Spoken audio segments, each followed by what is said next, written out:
Look at that! But you're making Gaia cry. Looking up the plot of something on the wiki because you can't be bothered to actually play the thing is a constitutional right.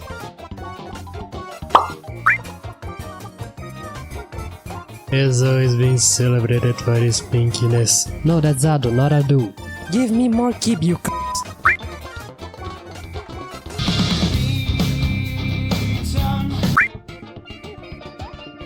Gaia, how hardcore do you imagine the hardcore Kirby lore guy is? Oh, good job, guys. It's called Excuse My Tiny Little Micropit. Stealing someone else's star results in... It has been 0 hours since you said that.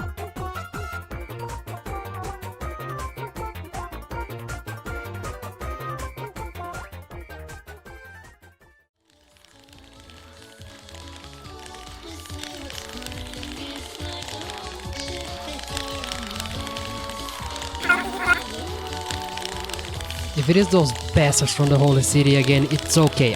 I found just the way of dealing with them. Worse than a legion of eugenic maniacs with wings. Selena, I find that hard to believe.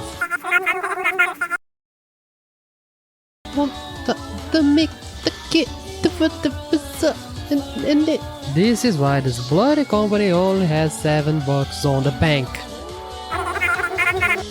You're gonna need to make a contingency plan for rogue machinery.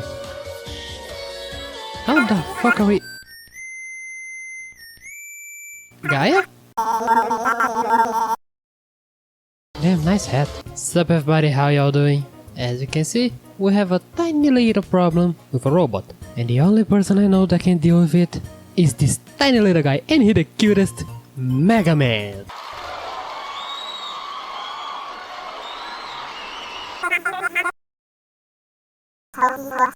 The Blue Bomber, one of gaming's most iconic and important characters. Until Capcom fucked it up so extremely that they had to put the little guy in rest mode. It might sound like I'm exaggerating, but Gaia said she wanted to do a funeral for the series. We said no, but then Gaia bribed me with Hades, and then I bribed Selena with a trip to Summer Comic Cat. So we are gonna do a funeral, and let's use this funeral to take a look at everything Mega Man accomplished. In the loving memory of Mega Man Star Force, Mega Man Battle Network, Mega Man Zero and ZX, Mega Man Legends, Mega Man X, and Mega Man World. Thank God! As much as I love this series, and I truly do, getting this number of games you're seeing on the screen right now in a span of 10 years after the series was created is not healthy. It's kinda like punching your boss. First time is great, amazing, liberating. It's a civic duty. The 7th time is just harassment. And that's not even talking about the quality, which is a Pandora's can nobody would dare to open. If you exist around a Mega Man fan, you probably heard someone scream about X6. Ahem. And that's not even talking about the X9. If X8 is anything to go by, X9 would have been a great game, or Capcom would have Capcom all over the game. And of course, classic Mega Man, which died in 98, died again in 2010, and then came back with Mega Man 11, and then it died again. And die 3 times is an incredible deal. Selena was telling me about a study she read the other day. Most people just die once in their life. Mega Man managed to do 300% what other people manage. So what did you get from this little funeral? For the love of the big titty cat MILF, there was a lot of Mega Man. And to be fair, we need to pay some fucking respect for this franchise. The fact that this franchise was not only annual, it was biannual is fucking impressive when you consider that pretty much every sub-series only has one less than ideal game. Everybody about to throw rocks on X6, put them down. It deserves, but it's not funny anymore. I can't vouch for all the sub-series, but from the ones I played, they pretty much only have 1 or 2 bad games. Which is insane when you consider all the sub-series have at least 3 games. I kinda wanna do a video talking about the whole franchise, and the history and the games and the development and all that stuff, because I'll be honest, writing this script was kind of a challenge considering everything I wanted to say, and that's not even coming close to what Gaia wanted to say. The franchise history isn't deep, it isn't really complex, kinda. I'm looking at you, Inafune. there is just a lot to talk about. Just rewind the video and go look at the funeral again. There were a lot of things with Mega Man in the name. And at the end of the day, I am a Mega Man fan. No. I am a Mega Man fan. You are a Mega Man man. A Mega Man man. You see, fan is believed to be a shortened form of fanatic, so I created man, a shortened form of maniac.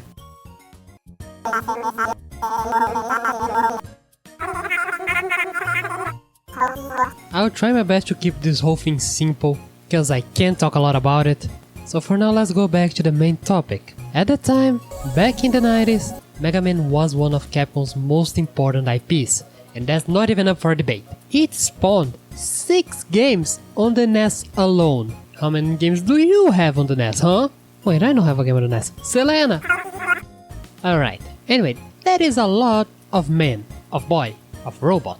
And after the life of the NES was over, Capcom made like 3 more games on the system, and after that they were ready to move on. As mentioned, this was one of the leading franchises for Capcom at the time. They couldn't just rock up to the Super Nintendo and make a sluggish game. If they did, people would point and laugh at them. And they were Capcom, known at the time and only at the time for making good decisions. So how did they follow up on 6 great games? Well, hold on. Okay, how did they follow up on the 4 great games and the 2 iffy ones on the NES? With not only one of the greatest games on the system, but also in history. Mega Team Key. See, that's the thing I don't get about Mega Man, because he wasn't a man on the NES, and he isn't a man here. I bet his voice hasn't even dropped yet. So, mate, really? Fun fact about this video, it was originally going to be about Mega Man 1, but at Gaia's suggestion, we decided to change to Mega Man X, and part of the reason was because this thing was on my backlog for a year. And this just goes to show how long we sit on the scripts. At the time we planned this video, I had not finished Mega Man 1. And right now I am basically done with the whole series. Not the X series, Mega Man as a whole series. And this is not even talking about how many times I finished this game. And that does not come close to the number of times Gaia finished this game.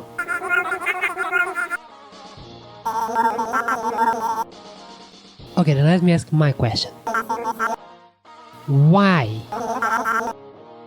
Oh, I see.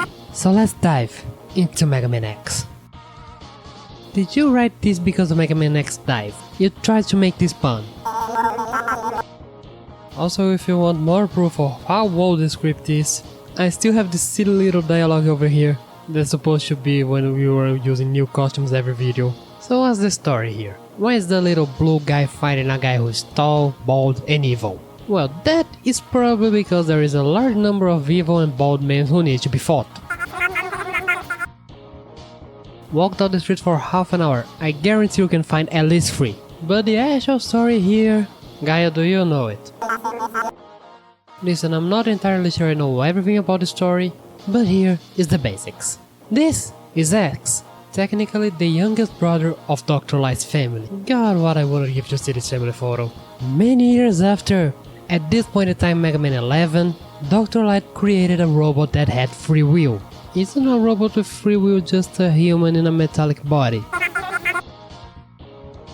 But the thing with Dr. Light is that he is a very smart guy, so he immediately realized, ah shit! So X was sealed away. Originally just for 30 years, but 100 years passed, shit happens. And I believe during that time X was running moral and ethical questions. You know, simple shit like, don't kick the dog, don't kick the child, don't kick the old lady, you can kick the Nazi. Selena, can you say Nazi on YouTube? Oh shit. I mean, I'ma be honest, you kinda should be allowed to say it. So a century passes and Dr. Kane found X. Doesn't Tekken have a Dr. Abel?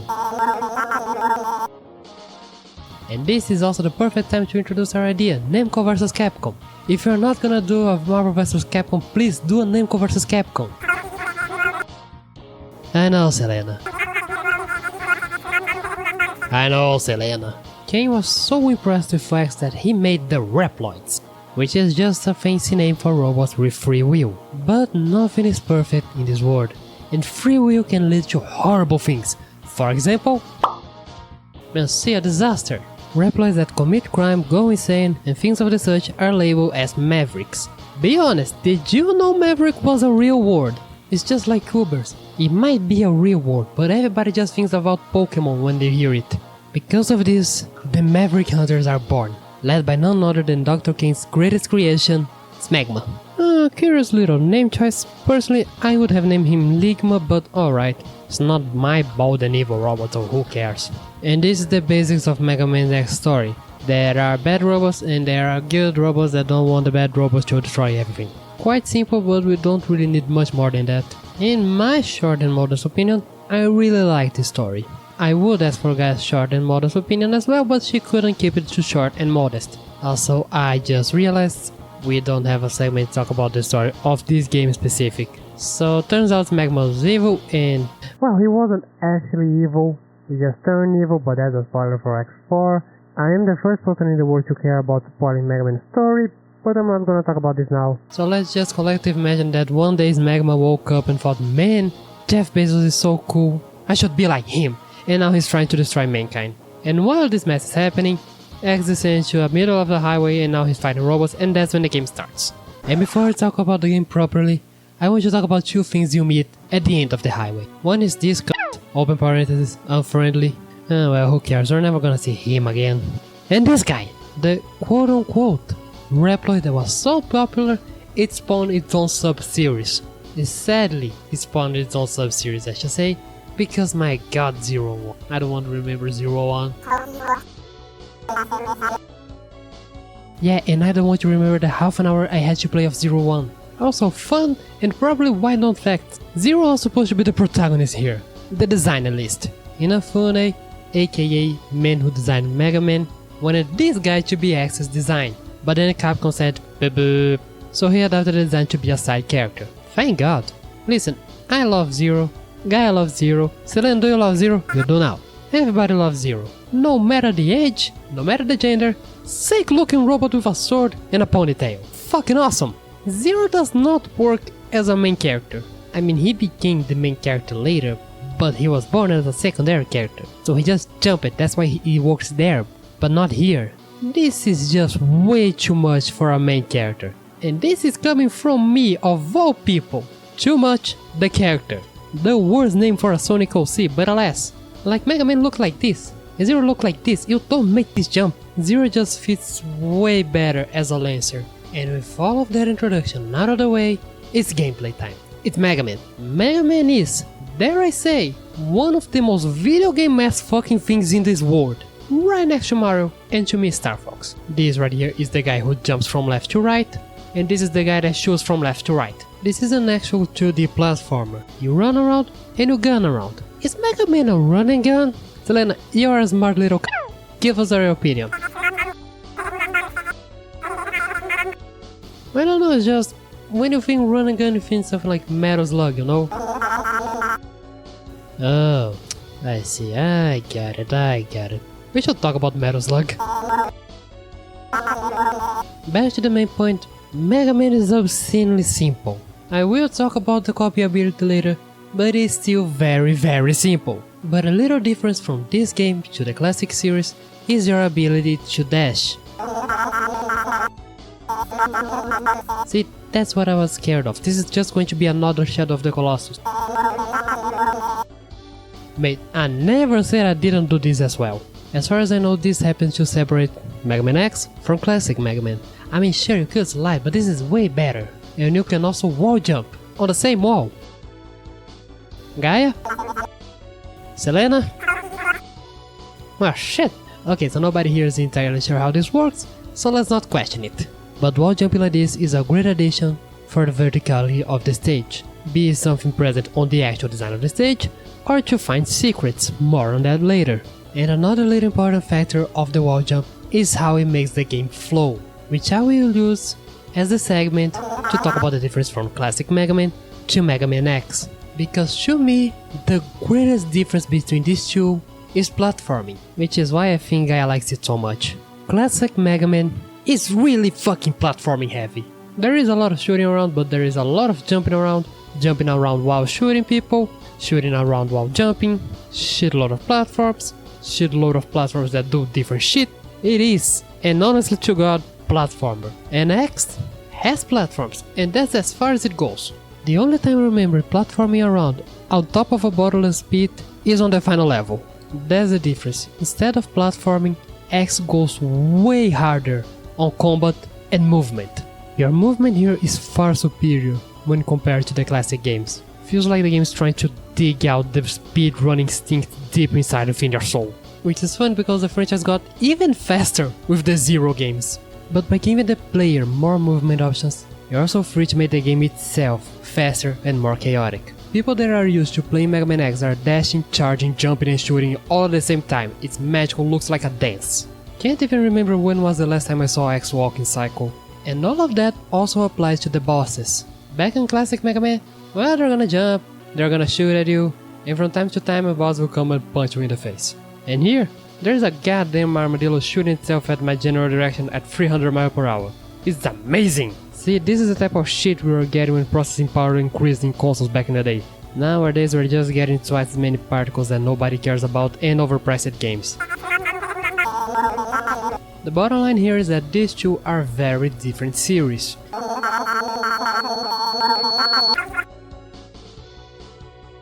We can read Capcom later, Gaia.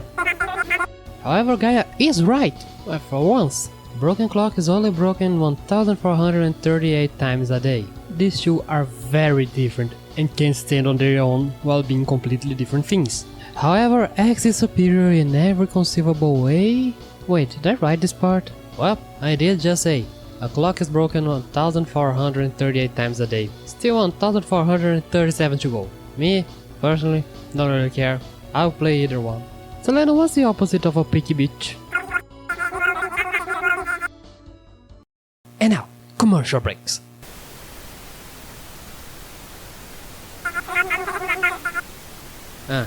Shit. And now, a segment called Yue Talks About All the Mavericks in Mega Man X. Much like classic Mega Man, X is divided into 8 stages. All of them have a unique theme, couple of unique enemies, and at the end, a boss that you fight, and after you defeat them, you get their weapon. Oh wait. And now, a brand new segment called Yue is a moron who forgot to write about one of Mega Man's most defining characteristics, stealing shit! I mean, I don't fully think I need to explain the... Wait, copy abilities from Kirby. Wait, does Mega Man's ability to copy a boss's attack have a name? I don't think it does. Well, I'm not sure I need to explain to you what I just explained, but I like to write the scripts assuming the most idiotic, imbecilic moron out there is gonna watch them. And I know they are! Hi Blaze! I hope you fell down a well again, you fucking bitch! One of the most iconic and defining things on this series, one that appears in every game in some way, shape or form, is how after defeating a boss, you'll get their weapon. By itself, it's a new weapon. Dope! But this weapon deals effective damage against another boss, creating, well, I've seen people call it a rock paper scissors system, but I think it's more like rock paper scissors gun chainsaw giant shark. But yes, very cool system. Be it for the very simplistic you get a new gun that does a new thing, already cool, be it because it allows for player expression and exploration. The 8 stages I showed you earlier, yeah, they don't have an order. Some might be more difficult than others, but you can pick whichever one you want to play. I mean, most people just look up the order online, but you can play this game however you want. There are people that prefer to play the game with the boss order, so you'll get a weapon, use that weapon on the boss who's weak against that, so on and so forth. There are people that prefer to play the game with the least amount of revisits to each level. There are people that like to go in blind. It's a game that lets you play it however the fuck you want. And now that I'm saying this, it is an aspect that gets incremented on later games, but we're not talking about them today, especially because they are complicated. Okay, now I get to talk about the stages. Bloody hell. Two Penguin stinks of first level, although that might be because literally everyone starts with these stages because of the lag parts, more on that later. It's a fine little stage, nothing too amazing, but fine, fun. There's a giant robot, and Two Penguin is goofy, look at him. He's short, round, slides around, he's a penguin, cartoony ass looking motherfucker. I love him. Fuck Spark Mandrill's stage. Fuck you, I hate you, I refuse to explain why, now fuck off. And Spark Mandrill itself, there is a reason we have a syndrome named after him. Armored Armadillo is amazing, both the stage and the boss. This stage is super fun, it's super creative, look at this shit. Go downhill in a weird ass minecart, there's this giant robot that breaks shit, but if you're smart you can use it to acquire secrets. This mine is cool, you can dash all around the place, fun enemies, might be a little bit hard but nothing you can't deal with, and then you jump over a cliff. It's amazing. And so is the boss, because as armadillos normally are, this bitch is really fucking defensive, so you can struggle here. But if you use Spark Mandrill's weapon, you break off the armor, and you get to deal actual damage to him. Launch Octopus is the water stage.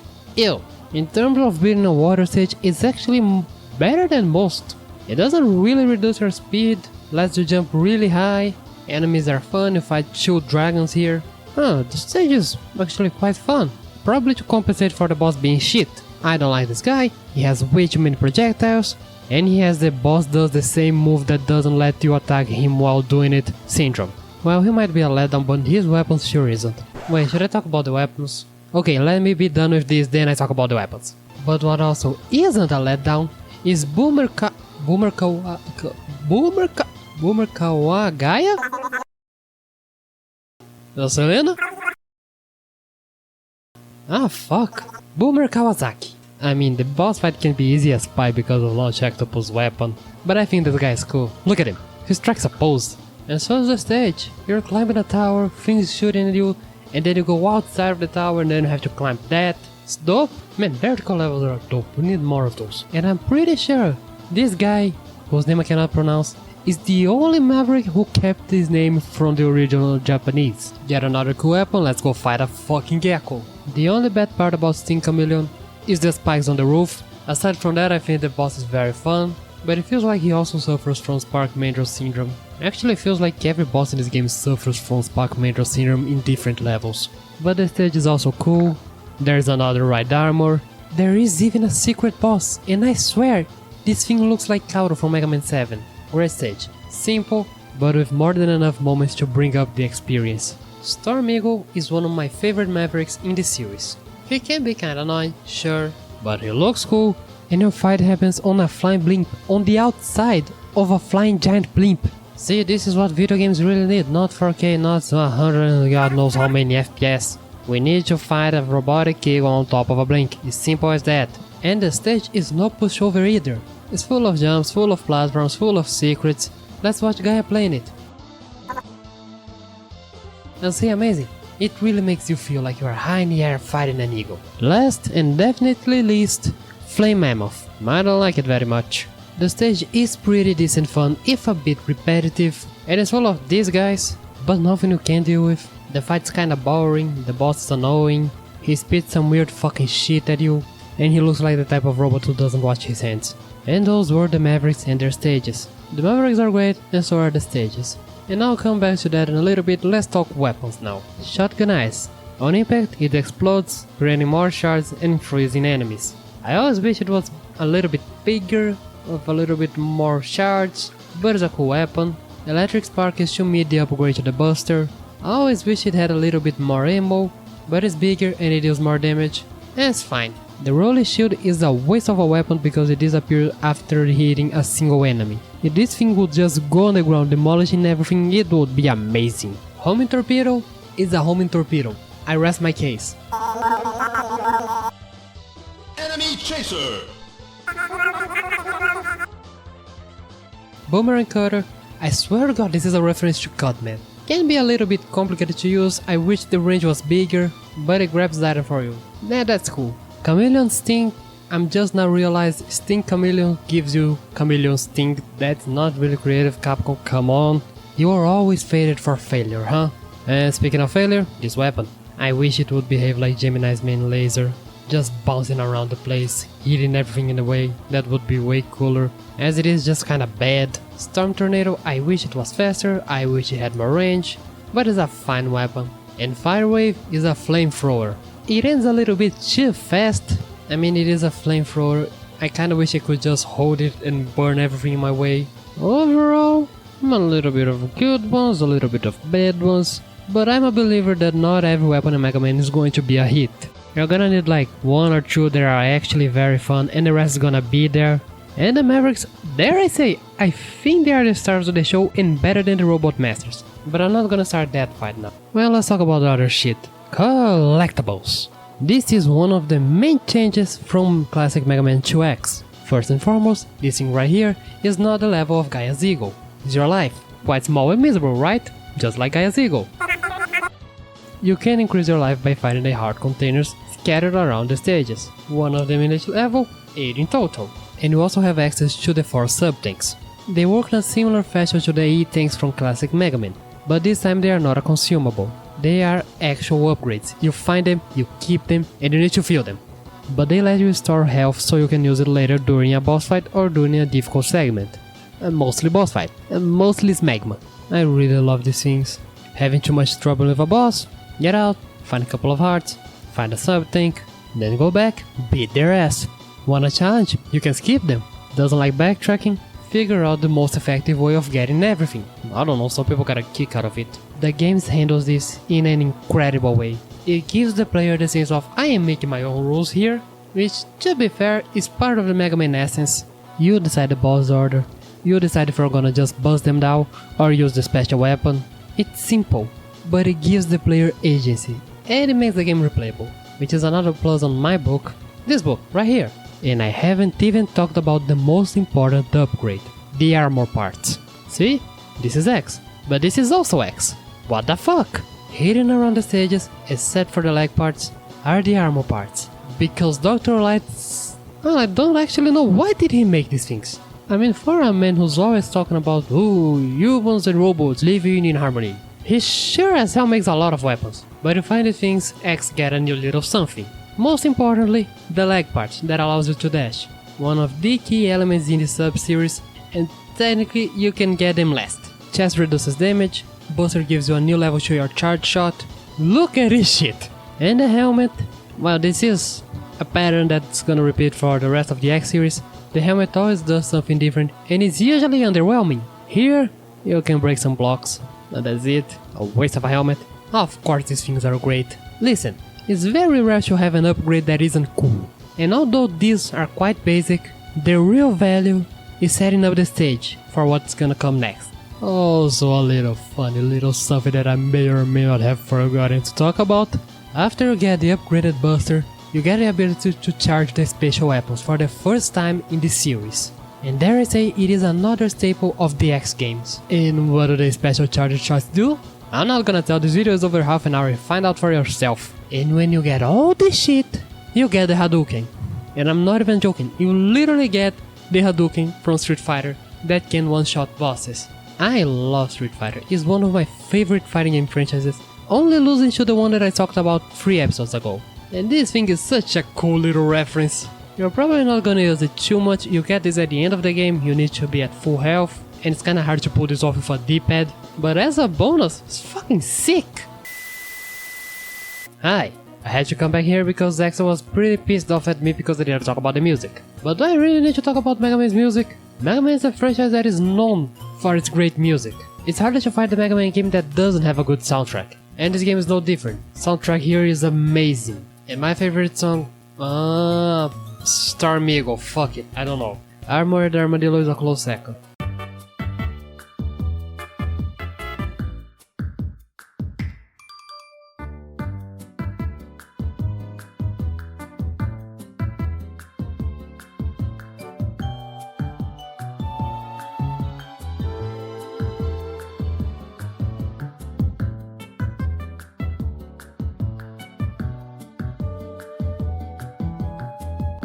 And now let's go back to the main story. Okay guys, here's the thing. Last one to infiltrate the evil fortress loses, let's go!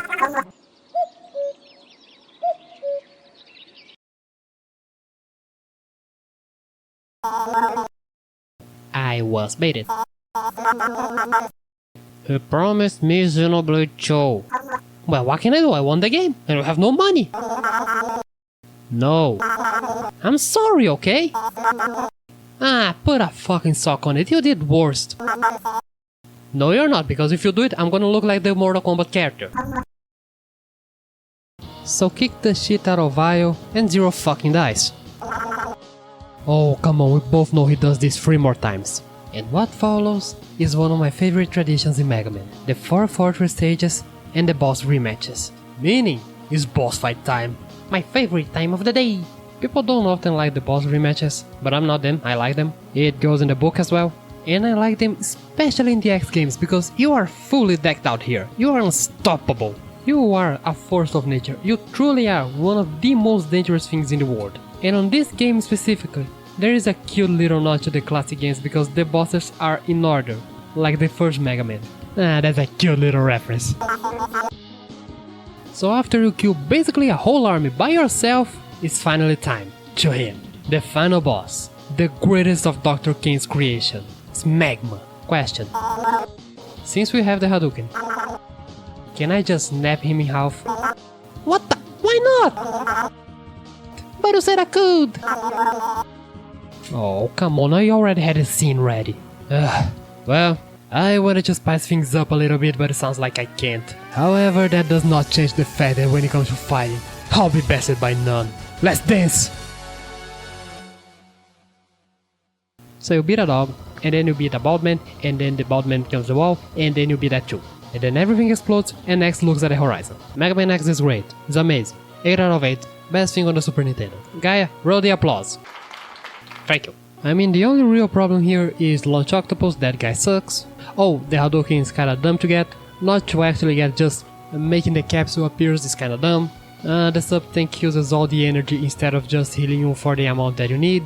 Oh right, if you turn off the game, it doesn't save the amount of energy you have on the sub-tank. Oh right, the original game still uses password. It's not that bad because the Legacy Collections have its own save system, but even then they don't save the control schemes you want to use, so you have to re-input them every time you turn on the game, and no, that's it. So as you can see, I have a lot of nitpicks with the game, but as a wise man once said, the neater the picks, the better the game. Me, honestly, do the closing files need to be anything more? They took the Mega Man formula, they changed it a little bit, made a new series, and I'll die saying this new series is borderline perfect. This game is borderline perfect, the rest of the series, oh boy. In between the classic games, and the X games, and the Zero games, and the ZX games, which one do I like more? No idea, but I can't tell you which one I despise more. It's ZX. Were you surprised? I just wished all of those series could coexist together. To be fair, I wish those series still existed, like right now. Even ZX, I would love to see a new ZX game. Just make it good this time, that will help a lot. All of these sub-series, they feel unique not only in gameplay but also in vibe. Classic Mega Man is silly, is funny, is comedic. You'll see this in a cartoon. But X is greedy, X is dark.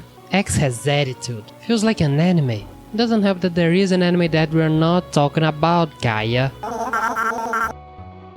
Bribe me. What? Oh, I can't be bribed anymore? Is that a crime? The Day of Smegma. I'm pretty sure Blaze has a doujin with that name. It tells a story of what happens like a day before Mega Man X starts. This is a very nice little short and I fully believe Mega Man X would work very well as an anime. Does have a manga already, so you see, it works. And I might as well talk about this shit. This short originally came with Maverick Hunter X. No, not this Maverick Hunter, this Maverick Hunter. A remake of the original Mega Man X. With Mega Man X, 3D models, I mean it doesn't look that bad, have some changes here and there to fix expression, but imagine my shock when I played it and discovered, wait a minute, where are the boots? But gameplay wise, it's the same fucking game. Because at the end of the day, Mega Man X is borderline a perfect game. I feel like a lot of Super Nintendo games deserve this medal of congratulations, you didn't age, and X is one of them. This game has not aged a single day since 1994. It's a witch! Selena, put a sock on it. It can hold itself like this by being a simple game with fun level design, fun mechanics, and lots of player expression. I mean sure, most people are going to play Mega Man the same way, but it's just the fact that you can play other ways. So much so that there is that buster only run. You get no upgrades of health, sub-tanks, armor, and you cannot use the special weapons. You have to only use your buster. Gaia, you committed a stupid act of trying this challenge. What do you have to say? You fucking liar, I'm getting the messages. Well Gaia, we did it. We are now fully trained on the art of beating the ever-loving shit out of a maniac robot. Let's do this. To anyone who wreaks havoc within my domain, we'll pass down the judgment of the white snakes. Let's break the world. We did it, Gaia. We beat the evil robot! Well, what do you think? My life is exhausted. Fun little adventure, huh? What do you wanna do tomorrow? Well, Selena, here's the thing. I can't. And I won't spoil why that is. But I have already made our plans for tomorrow. And it is Gaia's fault. Well, for everyone at home, let's just put it like this. I am very glad Earth is full of things. And now, lights are on. Don't forget to put on a show, kiddo.